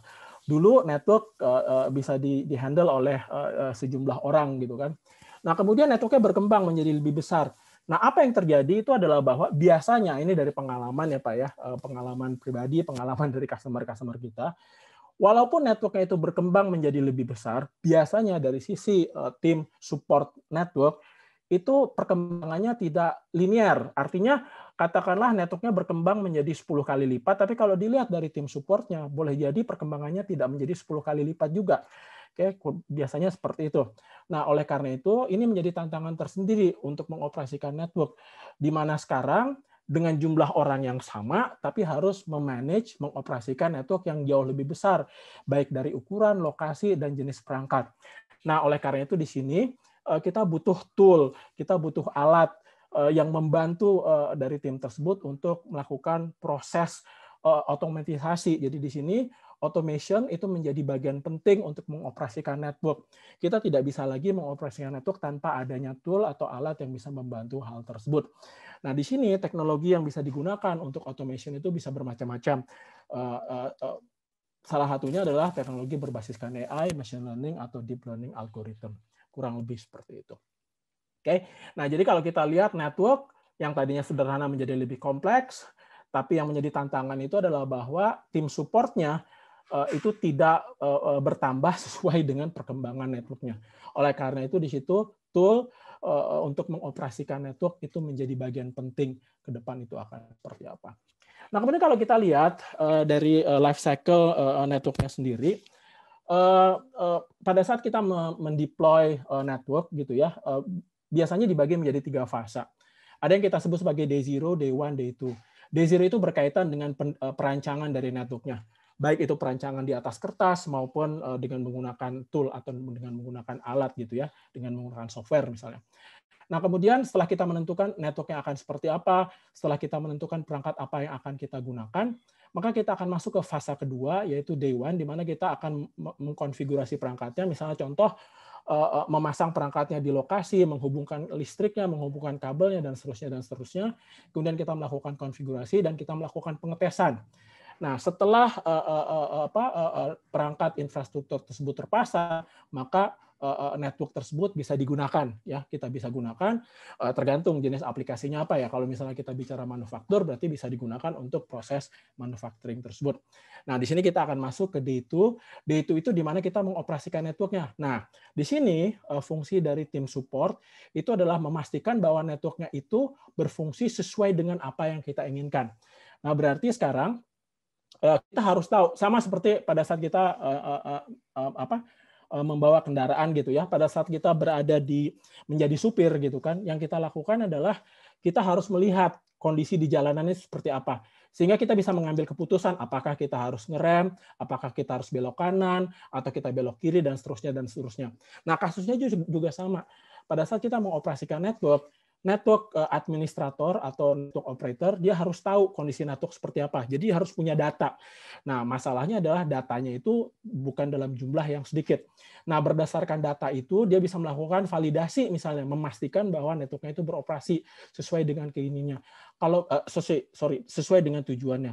Nah, kalau misalnya terjadi masalah, maka berdasarkan data yang berhasil dikumpulkan, dia harus bisa mengidentifikasi problemnya itu ada di mana. Kalau kita lihat lebih detail lagi tentang day 2 ini, jadi data itu banyak yang dari network. Ya, contoh yang paling sederhana misalnya gini. Katakanlah saya punya 20 site ya, 20 lokasi. Kemudian di setiap lokasi itu ada 100 perangkat network gitu ya, router, switch, access point, dan seterusnya. Berarti minimal kita akan punya 2000 device, 2000 perangkat yang harus kita manage. Kemudian katakanlah dari setiap device itu katakanlah ada 10 parameter yang kita monitor. Berarti kalau kita lihat, kita punya 2000 device, ada 10 parameter, paling tidak pada satu saat yang sama kita akan mengumpulkan paling tidak 20.000 informasi, ya kan? Nah, kalau misalnya katakanlah informasi itu harus kita kumpulkan setiap 5 menit sekali, itu kita bisa bayangkan betapa banyak informasi yang harus kita dapatkan.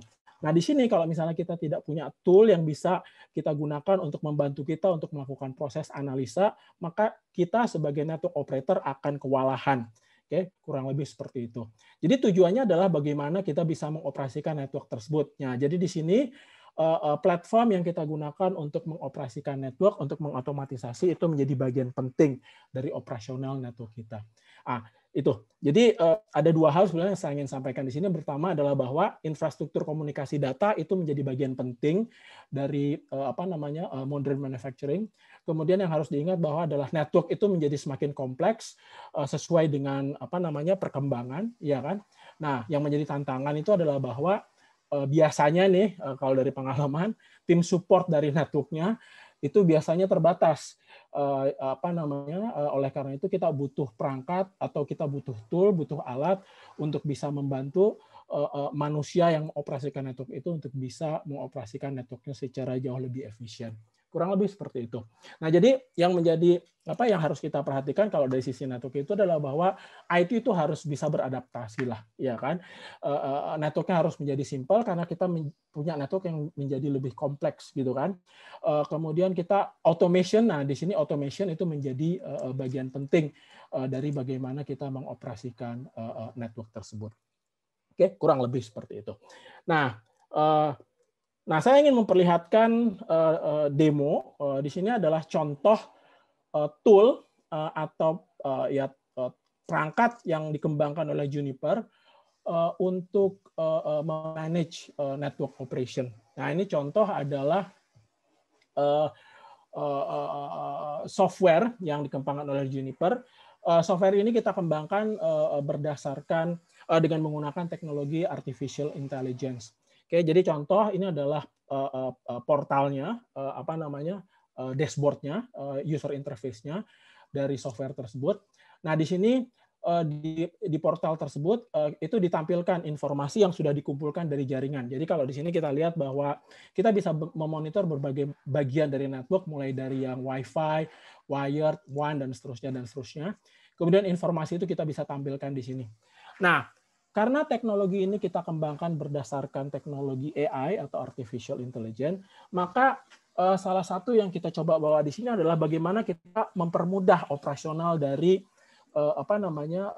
tool tersebut, mengoperasikan dari tool tersebut. Ini adalah contoh yang yang saya ingin perlihatkan itu adalah bagaimana kita bisa menggunakan kita menyebutnya sebagai natural language interface, ya. Mungkin buat teman-teman yang terbiasa menggunakan Siri di Apple atau Google Assistant, ya Anda bisa lihat bahwa kalau misalnya saya menggunakan Siri, yang saya lakukan adalah saya tinggal berbicara gitu ya, seolah-olah berkomunikasi dengan Siri. Nah, ini modelnya sama seperti itu. Jadi di sini tool yang kita kembangkan itu namanya Marvis. Kita menggunakan natural language. Jadi contoh di sini, jadi Jiseng ini adalah usernya. Pada saat dia mengakses dashboard tersebut, bisa dimunculkan kemungkinan masalah masalah-masalah yang sudah terdeteksi gitu ya, kurang lebih seperti itu. Nah, kemudian saya sebagai admin misalnya, saya bisa melihat informasi itu lebih detail dengan hanya mengklik. Kemudian di sini informasi itu dimunculkan. Jadi buat operator atau buat network administrator, dia tidak perlu lagi harus tahu secara teknis itu seperti apa, karena dia bisa menggunakan bahasa sehari-hari untuk berinteraksi dengan software tersebut. Nah, ini adalah contoh. Kemudian saya ingin lanjut, contoh ini ada yang berikutnya adalah kalau kita menggunakan, ini di sini contoh, sebentar. Oke. Nah, jadi di sini kita, kalau Anda lihat di sini di bawah, kanan bawah, itu kita mengetikkan pertanyaan ke sistem, show apps from Miss Office. Oke. Nah, kemudian di sini sistem akan memberikan jawaban. Dia akan tampilkan 3 akses point yang berasal dari lokasi yang namanya adalah Miss Office, kurang lebih seperti itu. Kemudian di sini si user dia tanya lagi, saya ada klien yang tidak bekerja misalnya, dimunculkan lagi. Nah, ini adalah contoh bagaimana kita berinteraksi dengan sistem. Oke. Jadi AI dalam mengoperasikan network itu kita gunakan untuk mempermudah proses bagaimana kita mengoperasikan network, sehingga sekarang pada saat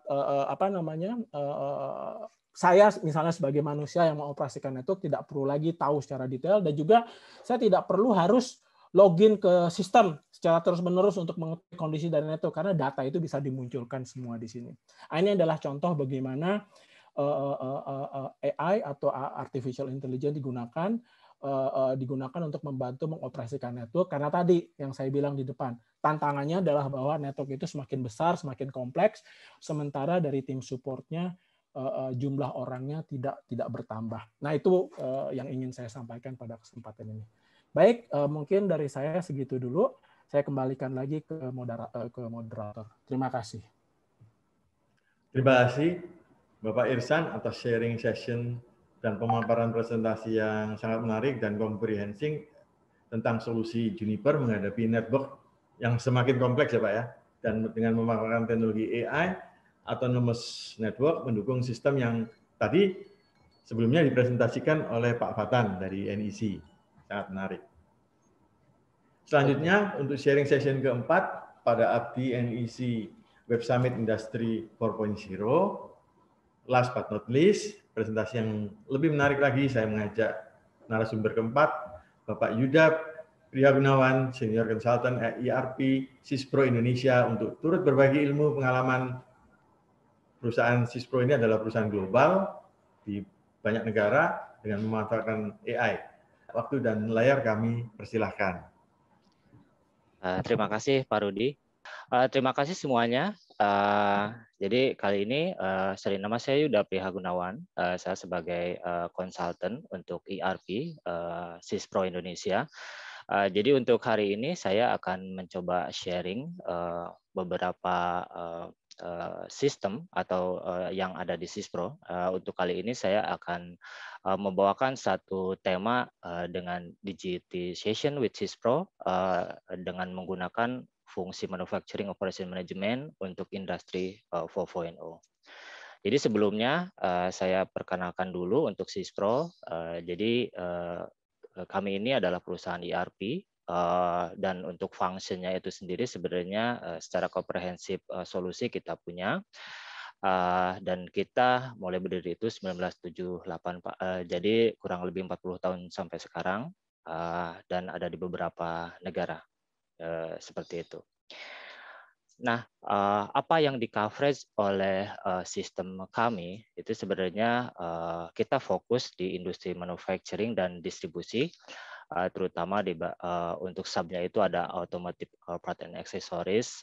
Kita juga masuk di chemical, di elektronik, pabrikasi metal terutama. Bagian food beverage, furniture juga kita ada, industrial machinery and equipment, medical device, packaging, dan plastik rubble. Jadi memang kita sangat fokus untuk solusi manufacturing dan distribusi. Mengenai tentang word analysis recognition, jadi kami berada di kuadran leader Pak untuk nucleus research. Begitu juga untuk IDC, jadi kami itu didapuk sebagai sistem yang mentransformasi digital ERP ekonomi dan sebagainya, bisa dilihat sendiri. Dan yang terakhir itu the latest Sispro ERP software di tech ya.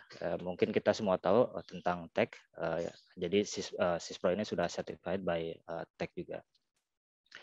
Sebagai global track kami, ini beberapa customer yang sudah implementasi sistem kami, Pak.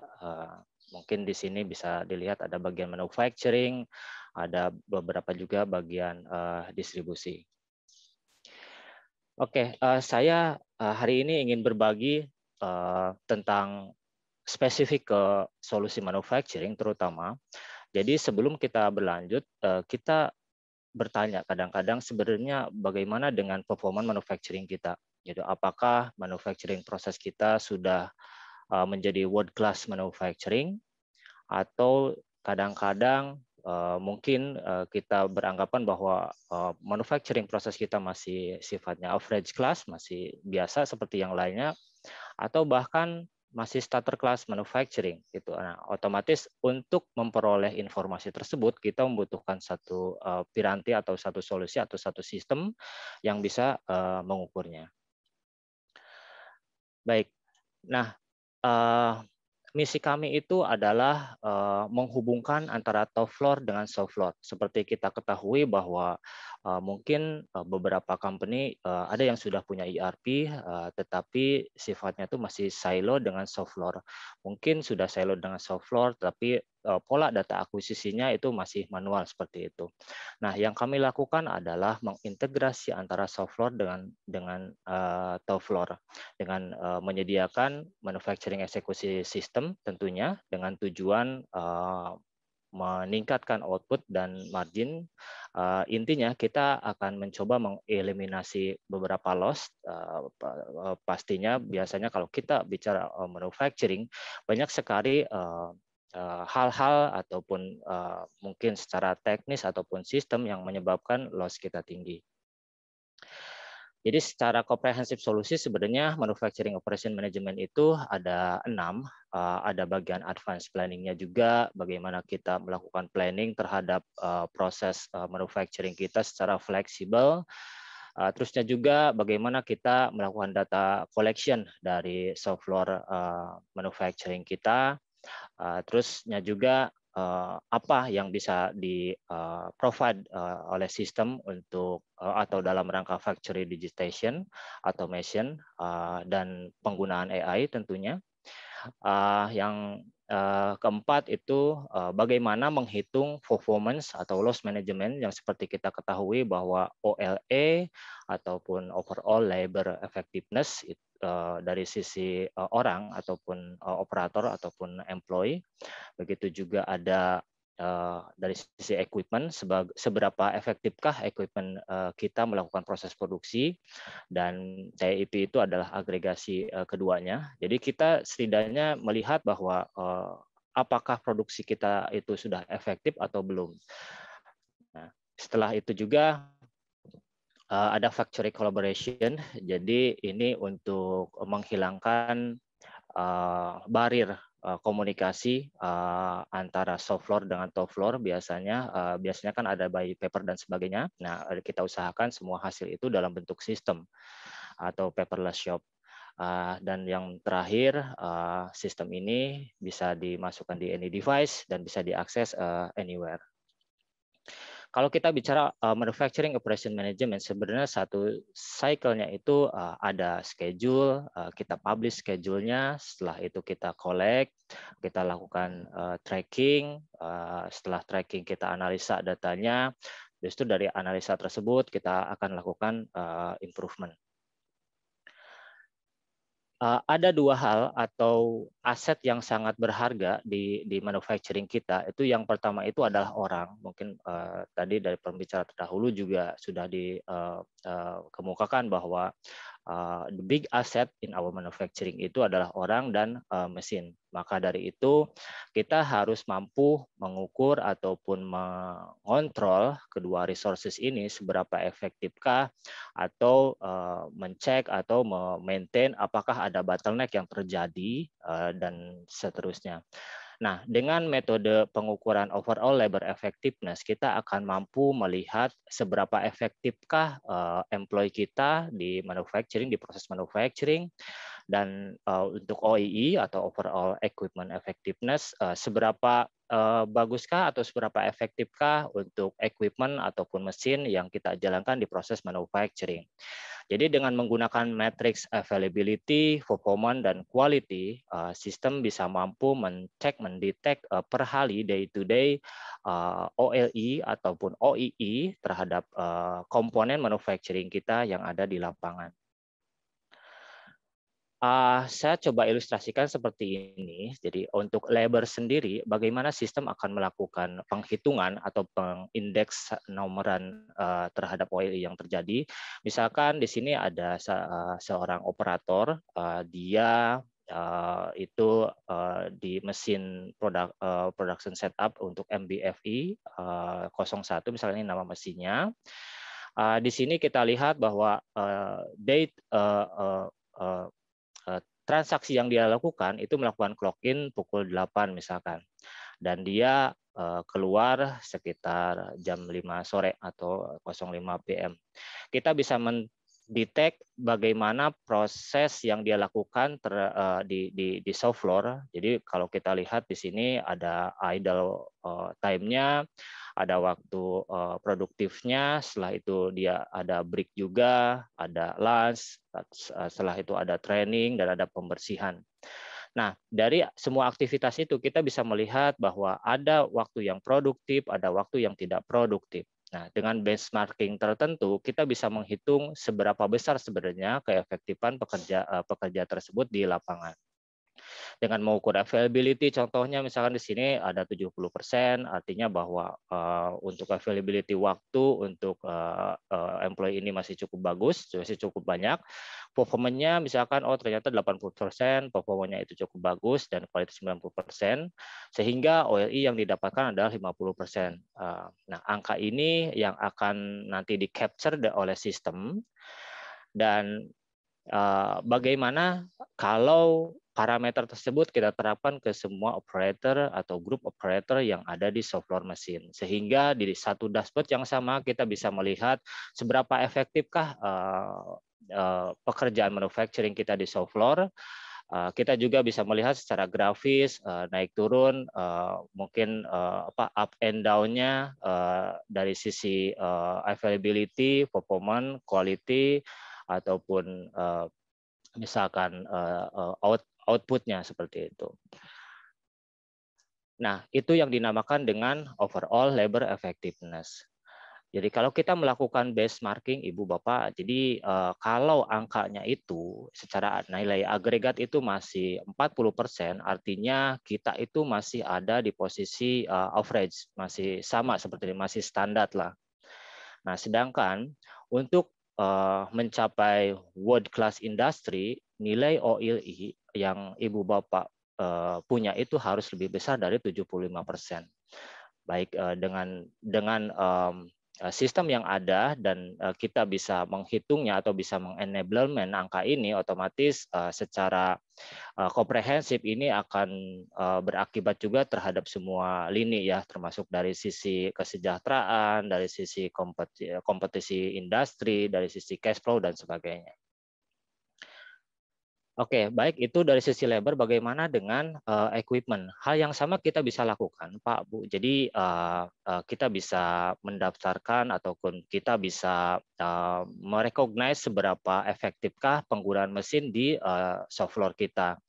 Jadi misalkan seperti ini, ada clock in jam 8, setelah itu mesin melakukan warming up, selanjutnya dia melakukan tasking, ternyata ada tear downs, selanjutnya ada maintenance, next-nya ada equipment failure, dan ada scrap misalkan. Nah, dengan aktivitas yang dilakukan mesin tersebut, otomatis kita bisa mengukur seberapa besar availability-nya, performanya begitu juga, selanjutnya quality, sehingga nilai agregasi itu akan muncul di nilai OII. Gitu. Jadi sebagai contoh di sini OII kita itu ada 60%.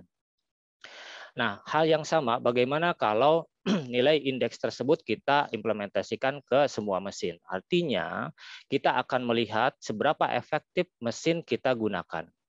Otomatis misalkan kita investasi mesin ini sangat besar misalkan, tetapi sangat digunakan, otomatis kan kita akan melihat bahwa wah, saya beli mesin ini sebenarnya tidak efektif nih. Nah, hal itu harus kita recognize sejak awal, karena kan apa istilahnya itu, nilai efektivitas itu dinilai dari beberapa, mungkin bisa dari sisi parameter yang lain, tetapi secara umum, secara garis besar itu bisa diukur dari availability, performance, dan quality itu sendiri. Nah, untuk nilai OII, kalau misalkan Ibu Bapak sekarang posisinya masih ada di 60%, artinya industri Ibu itu masih tergolong average manufacturing. Nah, sedangkan untuk mencapai world class manufacturing itu nilai OII-nya itu Ibu harus lebih, dan Bapak itu harus lebih besar dari 85%. Nah, otomatis angka ini kita harus capai setelah kita bisa melakukan benchmarking terhadap diri kita sendiri. Kita mampu mengukur dengan jujur sebenarnya posisi kita itu ada di mana, ya tentunya kita membutuhkan satu sistem yang bisa melakukan benchmarking tersebut. Nah, selanjutnya dengan pengukuran dua parameter tadi sebenarnya kita bisa memperoleh atau mengatur factory performance analysis atau dari sisi loss management-nya. Jadi misalkan kita bisa mengukur atau kita bisa mengcapture sebenarnya six big loss-nya itu apa saja misalkan. Contohnya kalau di sini kita seringkali nih terjadi material shortage gitu, atau misalkan ternyata start warming up mesin ini cukup lama sehingga loss yang diakibatkan oleh warming up ini cukup tinggi misalkan, atau misalkan ternyata ada tooling yang failure. Kalau ada tooling yang failure yang menyebabkan meningkatnya nilai loss performance kita, otomatis kan toolingnya yang harus diganti dan sebagainya. Ini kita bisa hitung dari sisi OEE ataupun misalkan equipment, dan kedua dari sisi penggunaan labor kita sendiri di lapangan atau di shop floor mesin. Jadi bayangkan Ibu bisa melihat atau Bapak bisa melihat dari kursi meja Bapak operasional kita per hari. Jadi mungkin nanti kita bisa lihat untuk proses hari ini nilai OEE saya itu di bawah rata-rata, atau nilai OEE saya di bawah rata-rata, sehingga dengan mengetahui keadaan lebih dini, kita bisa melakukan preventif ke depannya. Jadi day by day kita bisa mencek apakah proses kita cukup efektif ataupun tidak gitu. Ini sangat membantu sekali ke semua lini, baik dari sisi operasional, baik dari sisi finance ataupun misalkan untuk production planning-nya itu sendiri. Oke, jadi itu pengukuran dari sisi performance. Sekarang apa yang bisa dilakukan mesin untuk melakukan connect ke mesin, karena diferensiasi dari sistem kami itu adalah kita punya ekstensif solusi untuk manufacturing. Jadi memang kita bisa connect-kan langsung ke mesin Ibu Bapak dan melakukan pengukuran secara langsung di sana. Jadi kalau kita bicara platform digitize factory, itu otomatis kan kita harus bisa connect ke mesin dan melakukan pengukuran dengan beberapa parameter yang kita gunakan begitu kan. Jadi intinya MOM itu terdiri dari ada mesin, ada aset di situ atau device, dan begitu juga ada people. Baik.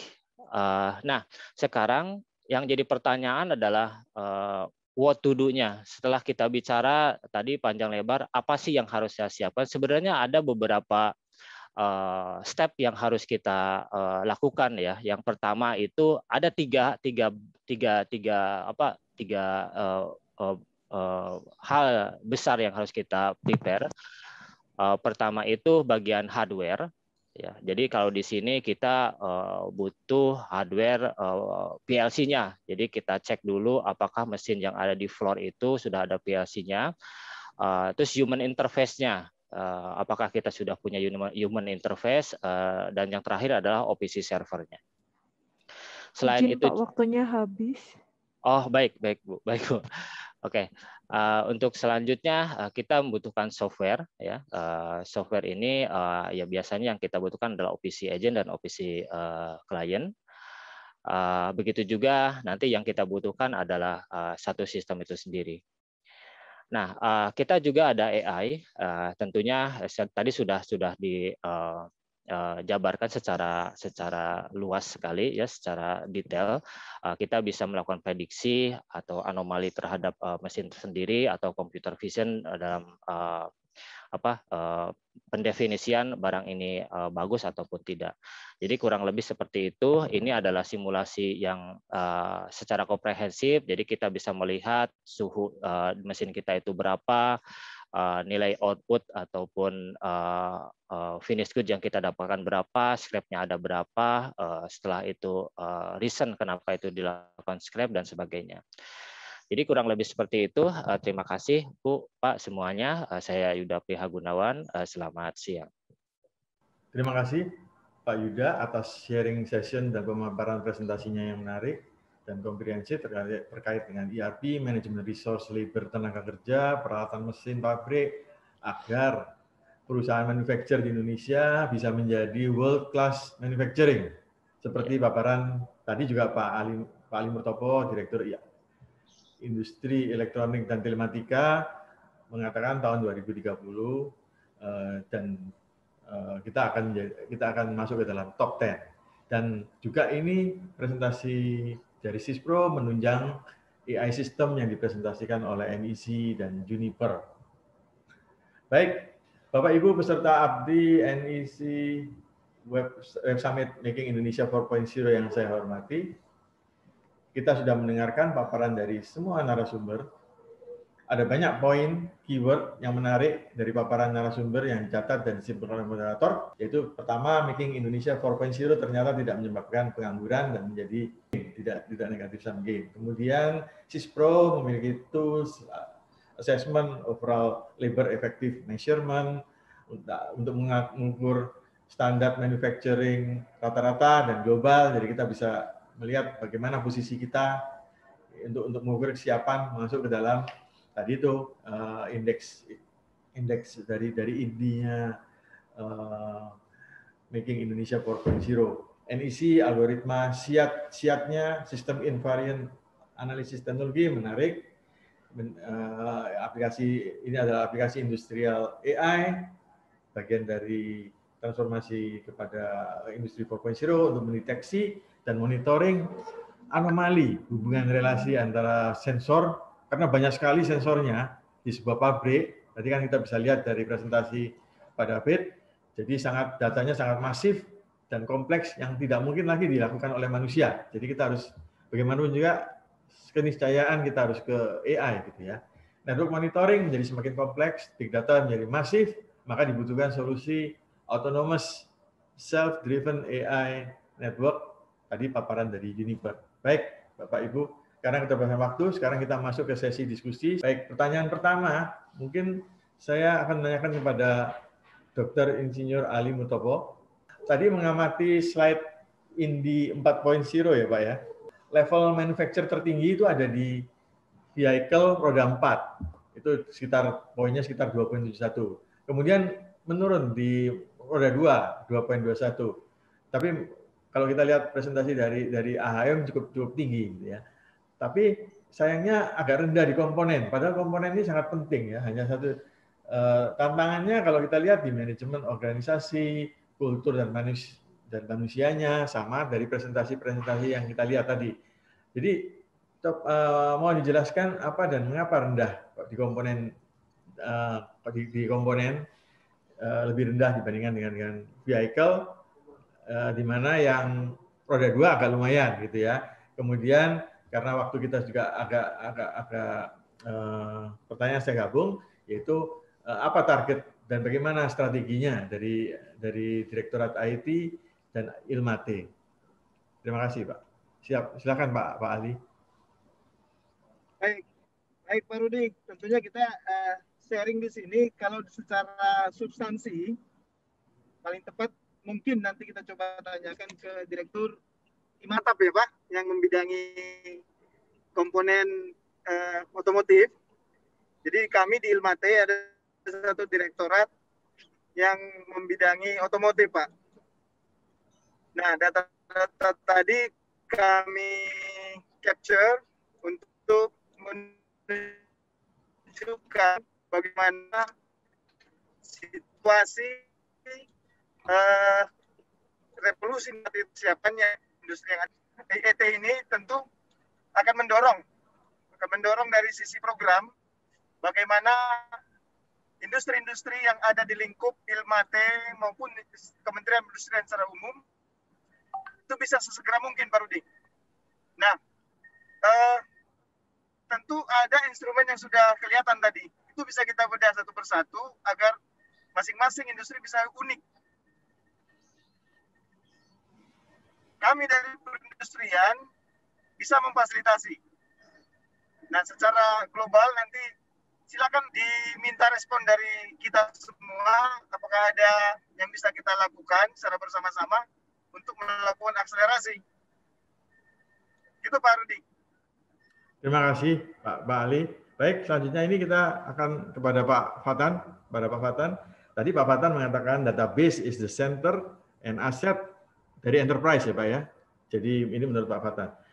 Dan menurut Pak Presiden kita Jokowi, data is the next oil. Jadi datanya oil, kemudian AI is the engine gitu ya.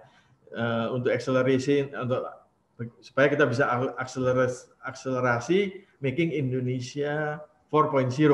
Nah, coba dijelaskan Pak, tadi menarik sekali itu mengenai SIAP Pak, mengenai sistem invariant analisis teknologinya yang bisa mendeteksi failure signal sebelum terjadi, jadi early detection Pak. Mohon dijelaskan Pak Fatan. Ya, untuk industrial AI sendiri sebenarnya bisa dibilang banyak yang masih kurang paham Pak, perbedaan antara AI yang biasa, machine learning, dan juga untuk industrial AI. Jadi kalau untuk AI yang biasa yang sekarang memang banyak terjadi di pasar itu mungkin hanya untuk prediktif atau enggak forecasting Pak, based on dari historical data. Jadi nanti machine learning-nya itu membaca sebenarnya dulu itu pernah ada terjadi seperti apa, next-nya itu mungkin akan terjadi seperti itu. Itu mungkin bisa disebut AI atau enggak untuk prediction machine learning yang biasa. Sedangkan industrial AI ini sedikit berbeda Pak. Kita mengambilnya itu dari sisi model. Model itu kita buat dari usual, bisa dibilang usual condition. Jadi di mana keadaan yang paling maksimal dari sebuah mesin atau kita sebut itu sebuah sistem, kita capture Pak. Kita jadikan itu model based on dari fitness. Seperti itu. Dan nanti secara real time kita bisa melakukan combination, bukan combination ya, mungkin kita bisa compare Pak ya, untuk pas dengan model tersebut. Nah, dengan adanya seperti itu, data yang mungkin intervalnya berapa millisecond, itu bisa ketahuan Pak, seperti itu. Jadi mungkin yang biasa dari model tadi, kita bisa lihat nih, biasanya sensor A itu seperti ini gerakannya pada saat waktu tersebut, waktu yang sudah kita tentukan. Nah, tetapi waktu pas kita real time, ternyata ada sedikit anomali. Ini sepertinya dia mengarah trennya berbeda. Seperti itu. Jadi hanya dari based on dari model itu sendiri, bukan dari historical data. Nah, di sana bisa langsung melakukan prediksi. Oh, mungkin dari sini beda. Ini bukan harusnya nggak ke situ loh trennya. Seperti itulah. Itu nanti ada early notifikasi. Jadi mungkin apakah dia disebutnya detection atau apa, itu yang buat ke arah sana. Jadi itu bisa digunakan di mass production system di setiap mesin Pak. Yang biasanya kita hanya mesin, misalnya Pak ya, ada yang lama itu Pak, ada mungkin bisa dilihat ini CNC tahun kapan Pak, itu kita bisa bantu dengan menempelkan sensor yang hanya dibutuhkan saja, yang bisa dibilang seperti itu.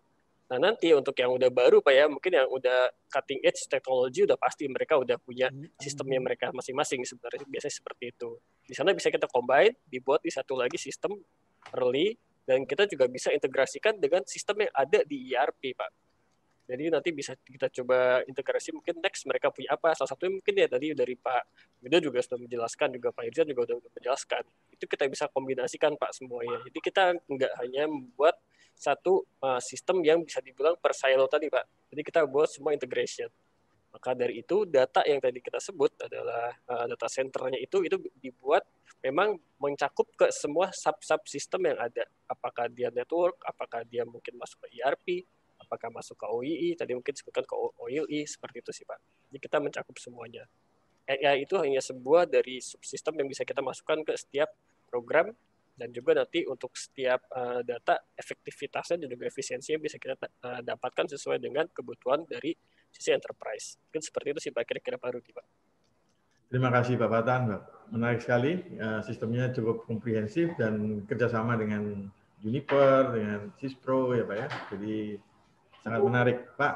Kemudian pertanyaan berikutnya kepada Pak Muhammad Ihsan dari Juniper Indonesia, apa saja solusi dari Juniper Network agar dengan tadi kan bicara mengenai AI autonomous system ya Pak ya, tanpa manusia itu. Karena apa? Karena operasional dari factory itu kalau sudah kompleks sekali akan berjalan 7/24 hour gitu ya. Apalagi kalau kita menggunakan robot gitu, jadi nggak bicara mengenai man hours-nya sudah robotic hours gitu, operational 7/24. IT support dan operasional jumlahnya juga terbatas gitu. Tapi kita harus mempertahankan dan menjaga sistem network yang luar biasa dan data yang demikian kompleksnya. Mungkin dijelaskan Pak dari Pak Irsan bagaimana Pak?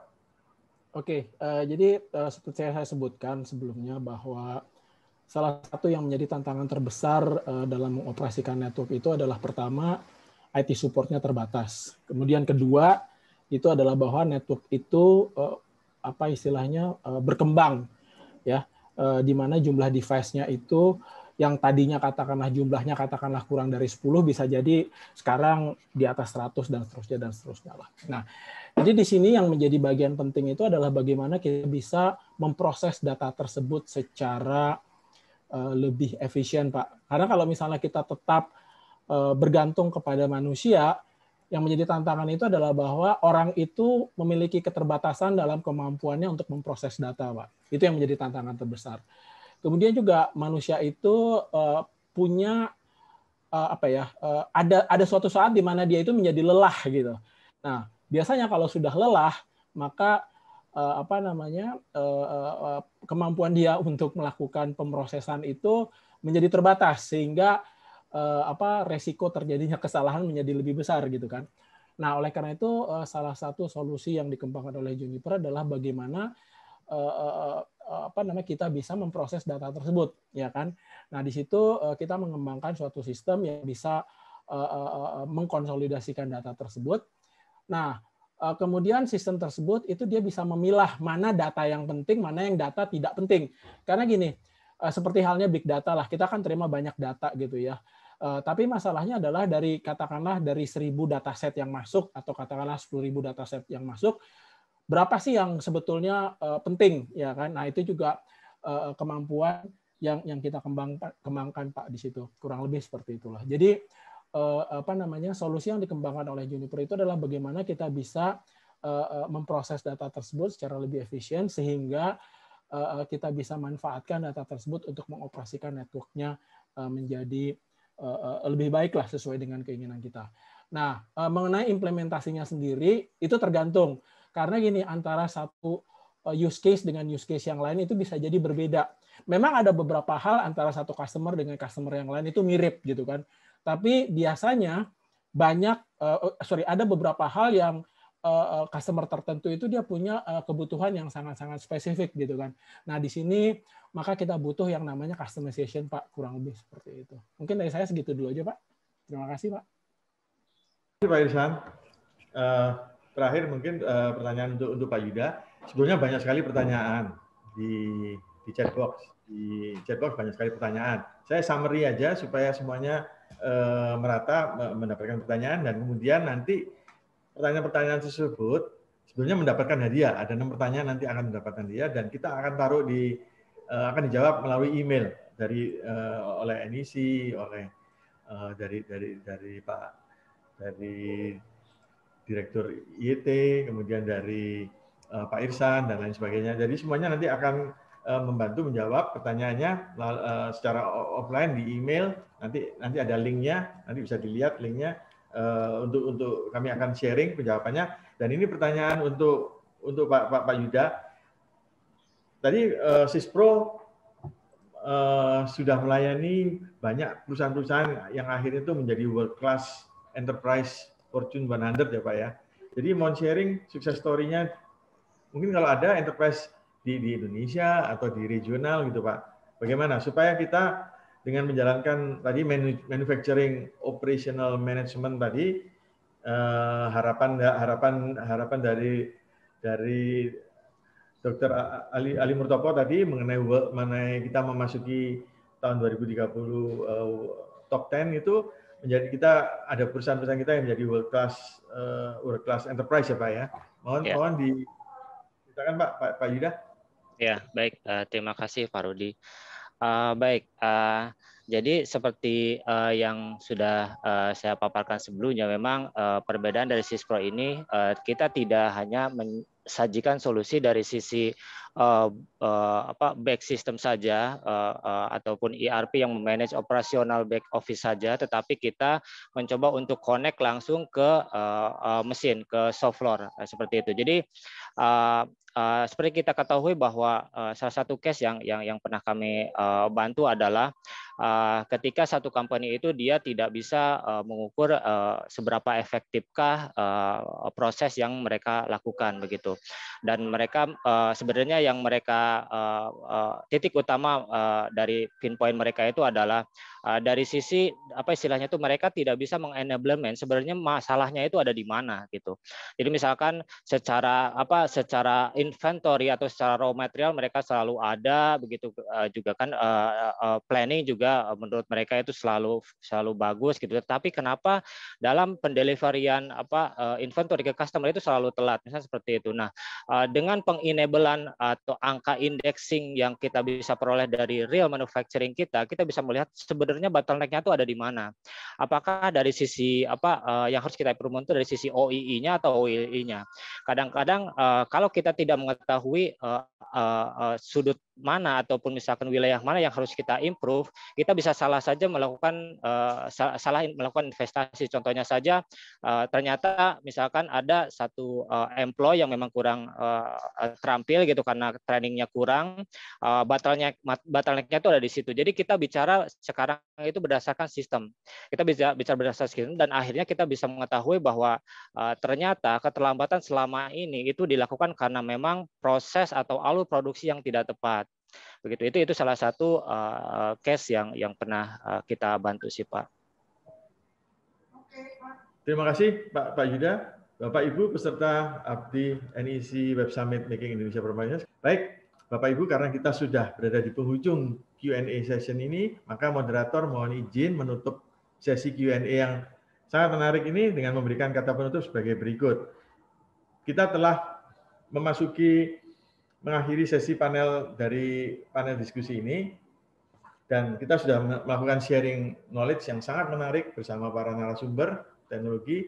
Bagaimana kita melakukan Making Indonesia 4.0, mengatakan tadi banyak sekali cerita mengenai AI, Big Data, dan lain sebagainya. Semoga para narasumber dan Bapak Ibu peserta Web Summit yang cukup banyak ini dan masih terus bertahan, dapat saling tukar-menukar insight, ilmu, bagaimana kita menerapkan Big Data, AI, dan teknologi-teknologi dari teknologi provider tadi yang sangat menarik. Ada NEC, ada Juniper, ada Cispro yang hadir, dan juga case study dari Astra Honda Motor bisa menjadi contoh bagi yang akan melakukan transformasi di pabriknya masing-masing.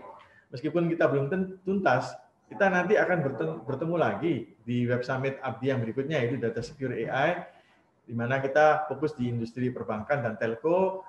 Nanti ada pembicara dari BRI dan Telkom, dan kita juga melihat bagaimana readiness mereka dengan RUU PDP dan comply dengan indeks keamanan kami, BSSN. Menarik, nanti Bapak Ibu bisa mengetahui apa itu indeks kami yang sekarang menjadi compulsory, keharusan untuk perusahaan-perusahaan, pabrik-pabrik juga untuk comply dengan IKAMI. Jadi indeks. Jadi kalau tadi kita bicara indeksnya dari INDI, ini ada indeks namanya IKAMI.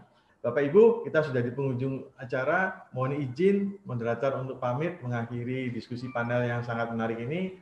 Atas nama ABDI NEC Web Summit Making Indonesia 4.0, saya Rudi Rusdia, Chairman ABDI, sebagai moderator, minta dibukakan pintu maaf sebesar-besarnya jika ada salah ucap. Stay safe, stay healthy, be a survival.